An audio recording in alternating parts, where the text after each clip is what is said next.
आखिर क्या है वक्फ बोर्ड कानून जिसको लेकर मचा है इतना बवाल। केंद्र सरकार संसद में वक्फ अधिनियम 1995 में संशोधन के लिए विधेयक पेश किया है। ये वक्फ बोर्डों की पारदर्शिता और जिम्मेदारी बढ़ाने के लिए है। इस विधेयक पर राजनीतिक दलों के बीच रस्साकसी जारी है। विधेयक में वक्फ की ओर से संपत्ति के दावों की जाँच करने और बोर्ड में महिलाओं को शामिल करने की अनिवार्यता पर जोर दिया गया है। यहाँ जानिए क्या है वक्फ बोर्ड से जुड़ा कानून और इसमें आया है संशोधन। बीते दिनों संसद में एक नया विधेयक लाया गया जो 1995 के वक्फ कानून में बदलाव करेगा। इसका मकसद वक्फ बोर्ड के कामकाज में पारदर्शिता लाने के साथ महिलाओं को इन बोर्ड में शामिल करना है। सरकार के अनुसार मुस्लिम समुदाय के भीतर से उठ रही मांगों को देखते हुए ये कदम उठाया जा रहा है। हाल ही में कैबिनेट की ओर से समीक्षा किए गए इस विधेयक का उद्देश्य मौजूदा वक्फ अधिनियम के कई खंडों को रद्द करना है। ये रद्दीकरण मुख्य रूप से वक्फ बोर्डों के मनमाने अधिकार को कम करने के उद्देश्य से है, जो वर्तमान में उन्हें अनिवार्य सत्यापन के बिना किसी भी संपत्ति को वक्फ संपत्ति के रूप में दावा करने की अनुमति देता है। राजनीतिक दलों के बीच इस बिल को लेकर तीखी बहस छिड़ी है। वक्फ बोर्ड कानून भारत में वक्फ की अवधारणा दिल्ली सल्तनत के समय चली आ रही है, जिसके एक उदाहरण में सुल्तान मोइजुद्दीन सैम गौर मोहम्मद गौरी की ओर से मुल्तान की जामा मस्जिद को एक गाँव समर्पित कर दिया गया था। साल 1923 में अंग्रेजों के शासनकाल के दौरान मुसलमान वक्फ अधिनियम इसे विनियमित करने का पहला प्रयास था। साल 1954 में स्वतंत्र भारत में वक्फ अधिनियम पहली बार संसद की ओर से पारित किया गया था। साल 1995 में इसे एक नए वक्फ अधिनियम से बदला गया, जिसने वक्फ बोर्डों को और ज्यादा शक्ति दी। शक्ति में इस इजाफे के साथ अतिक्रमण और वक्फ संपत्तियों के अवैध पट्टे और बिक्री की शिकायतें भी बढ़ गईं। साल 2013 में अधिनियम में संशोधन किया गया, जिससे वक्फ बोर्डों को मुस्लिम दान के नाम पर संपत्तियों का दावा करने के लिए असीमित अधिकार प्रदान किए गए। संशोधनों ने वक्फ संपत्तियों की बिक्री को असंभव बना दिया। वक्फ इस्लामी कानून के तहत धार्मिक या धर्मार्थ उद्देश्यों के लिए विशेष रूप से समर्पित संपत्तियों को संभालने का काम करता है। एक बार वक्फ के रूप में नामित होने के बाद संपत्ति दान करने वाले व्यक्ति से अल्लाह को ट्रांसफर हो जाती है और यह अपरिवर्तनीय होती है। इन संपत्तियों का प्रबंधन वक्फ या सक्षम प्राधिकारी की ओर से नियुक्त मुतव्वली द्वारा किया जाता है। रेलवे और रक्षा विभाग के बाद वक्फ बोर्ड कथित तौर पर भारत में तीसरा सबसे बड़ा भूमि धारक है। वक्फ बोर्ड भारत भर में 9.4 लाख एकड़ में फैली 8.7 लाख संपत्तियों को नियंत्रित करते हैं, जिनकी अनुमानित कीमत 1.2 लाख करोड़ रुपए है। उत्तर प्रदेश और बिहार में 2 शिया वक्फ बोर्ड सहित 32 वक्फ बोर्ड हैं। राज्य वक्फ बोर्ड का नियंत्रण लगभग 200 व्यक्तियों के हाथों में है। ये बिल मौजूदा वक्फ कानून में लगभग 40 बदलावों का प्रस्ताव रखता है। इसके तहत वक्फ बोर्डों को सभी संपत्ति दावों के लिए अनिवार्य सत्यापन से गुजरना होगा, जिससे पारदर्शिता सुनिश्चित होगी। इसका उद्देश्य वक्फ बोर्डों की संरचना और कामकाज को बदलने के लिए धारा 9 और 14 में संशोधन करना है, जिसमें महिलाओं के लिए प्रतिनिधित्व को शामिल किया गया है। इसके अलावा विवादों को निपटाने के लिए वक्फ बोर्डों द्वारा दावा की गई संपत्तियों का नया सत्यापन किया जाएगा और दुरुपयोग को रोकने के लिए जिला मजिस्ट्रेट वक्फ संपत्तियों की निगरानी में शामिल हो सकते हैं। द इकोनॉमिक टाइम्स के अनुसार ये कानून वक्फ बोर्डों की मनमानी शक्तियों को लेकर व्यापक चिंताओं के कारण लाया जा रहा है। उदाहरण के लिए सितंबर 2022 में तमिलनाडु वक्फ बोर्ड ने मुख्य रूप से हिंदू बहुल तिरुचेंदुरई गांव पर अपना दावा जताया था। सर, ये बताएंगे जिस तरह से जो स्कैनर आया है वक्फ बोर्ड की ज़मीन के लिए समर्थन के लिए, और एक विरोध में भी आया है, 2 तरह के स्कैनर जो आए हैं उस पर लोग वोटिंग कर रहे हैं, तो आपका क्या मानना है इसके ऊपर? ये जो बिल की अमेंडमेंट जो होने जा रहा है वक्फ बोर्ड के लिए, उसके बारे में क्या कहना है सर आप?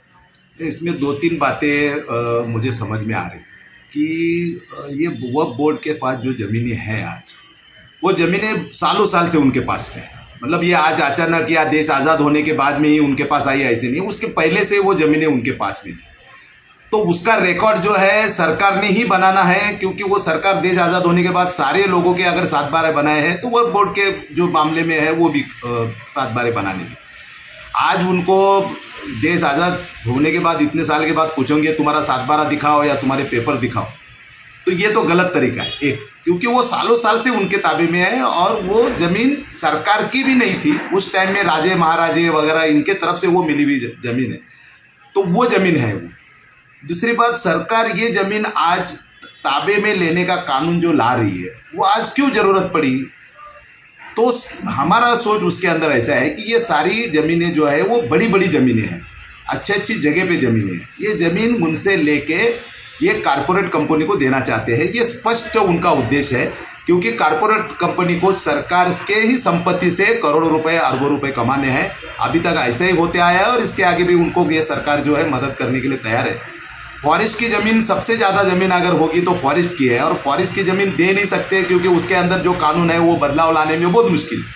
तो उससे कम ज़मीन जो है फॉरेस्ट के बाद में ज़मीन अगर किसके ताबे में है तो वो वक्फ बोर्ड के ताबे में है।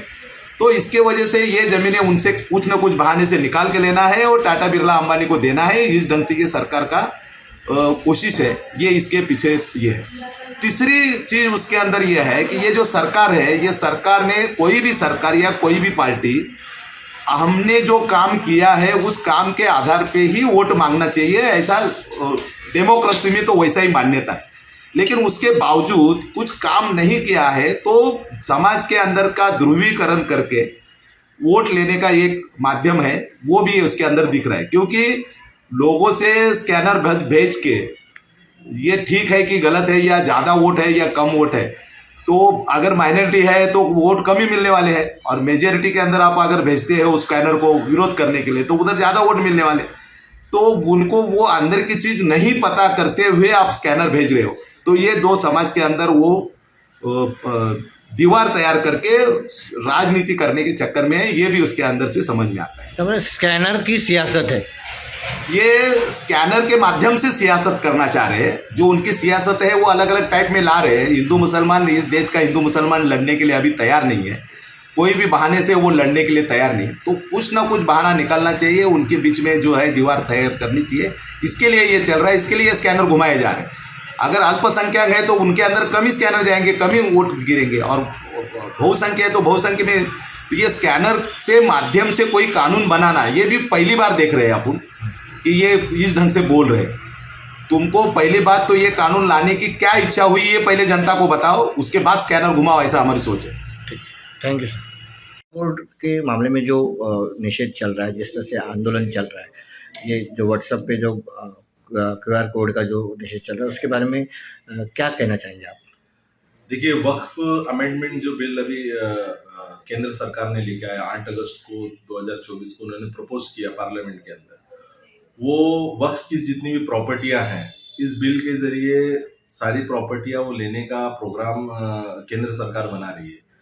वो ये बता रही है कि आपको बताना पड़ेगा कि 200 साल पहले या 500 साल पहले जितनी भी प्रॉपर्टियां वक्फ हुई थी, यानी कि मुसलमान जो प्रॉपर्टियां खुदा के नाम पर, अल्लाह के नाम पर वक्फ कर देता है, मस्जिदों को, कब्रिस्तानों को, मदरसों को या दरगाहों को, ये सारी प्रॉपर्टी के वो कागज़ मांग रहे हैं। अगर से ऐसा नहीं होगा तो आपका जगह जो है वो कलेक्टर को इतनी अथॉरिटी है कि वो सारे पेपर चेक करके वो गवर्नमेंट में ले सकती है अपने, मतलब कि उसके ऊपर गवर्नमेंट उसकी मालिक बन सकती है। तो ये एक नाजायज़ तरीके से प्रॉपर्टी, मुसलमानों की प्रॉपर्टी जिसके ऊपर मुसलमानों का राइट है, उस प्रॉपर्टी को हथियाने का एक प्रोग्राम केंद्र सरकार ने ये बिल के जरिए बनाया है। तो हम लोगों ने इसके निषेध किया है।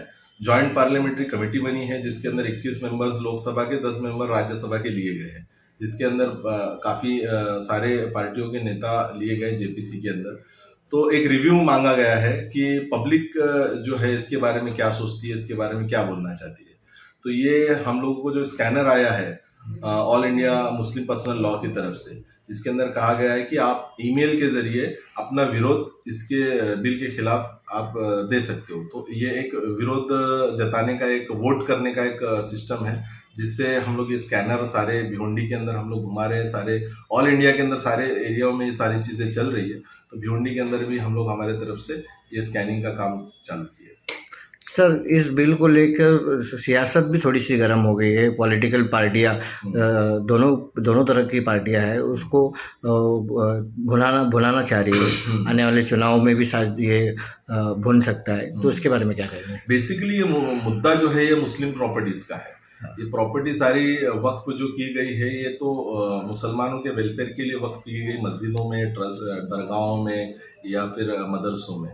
तो ये किसी और को इसका राइट्स नहीं होना चाहिए कि वो उसकी राय अपनी राय इसके ऊपर दे। मुझे ऐसा लगता है पर्सनली।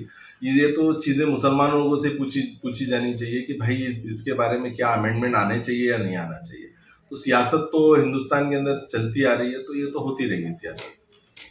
तो आप जो मुसलमानों को क्या संदेश देना चाहेंगे? मुस्लिम लोगों को मैं संदेश ये देना चाहता हूँ कि गवर्नमेंट, सेंट्रल गवर्नमेंट अलग अलग तरीके से इसके पहले हिजाब के मुद्दे के ऊपर बिल लाया गया, 3 तलाक के मुद्दे के ऊपर बिल लाया गया, एनआरसी सीए लेके आया गया।